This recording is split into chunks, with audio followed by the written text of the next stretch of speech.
Lake Cathie means a lot to our community. It also means a lot to the people of the Port Macquarie Hastings, and it means a lot to the Mid-North Coast. Revive Lake Cathie is seeking to future-proof our lake, and what we're looking at doing is trying to implement drought mechanisms that will try and help our lake in the future. People from all over the state, all over the country come to Lake Cathie, and when it's beautiful, as it is a lot of the time, we get people from all over the place. We all get to catch up with everybody, and it means a lot to our kids in particular. It's a great place to swim in the lake, protected from the ocean. And that is why Lake Cathie is known as the jewel of the Hastings, and it's a jewel that we all need to protect, and that's why Revive Lake Cathie has stepped up to look after our jewel, and a part of that is future-proofing our lake and getting it ready for drought. So if we go through this type of drought again in the future, we would have had future-proofed our lake, so we don't have to keep on going through this cycle of the water comes in, the water goes out, our marine life die over and over again.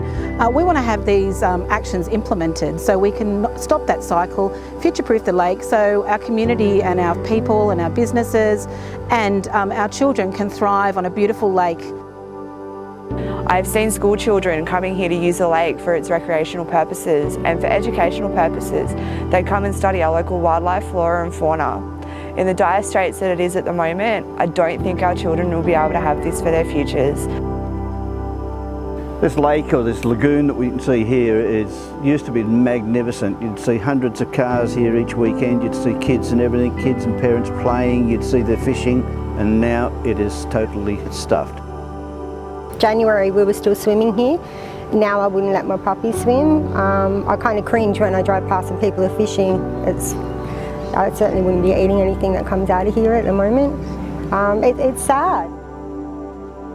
It used to be quite deep over there, and throughout the years it's become more and more silted up, and now it's really quite shallow. It's really, really hard to see all the drastic changes that I've seen throughout the last 30 years. Our community and businesses were vibrant when our lake was open, when our lake was healthy. What we've seen in the summer period of this year, in 2019, was a significant decline in businesses. We have seen some businesses close, some businesses reduce the opportunity for our youth to have part-time employment. While we can, we're going to step up and we're going to try and do our best to fix up this lake, and there's mechanisms in play to future-proof our lake, and that's what Revive Lake Cathie are going to do.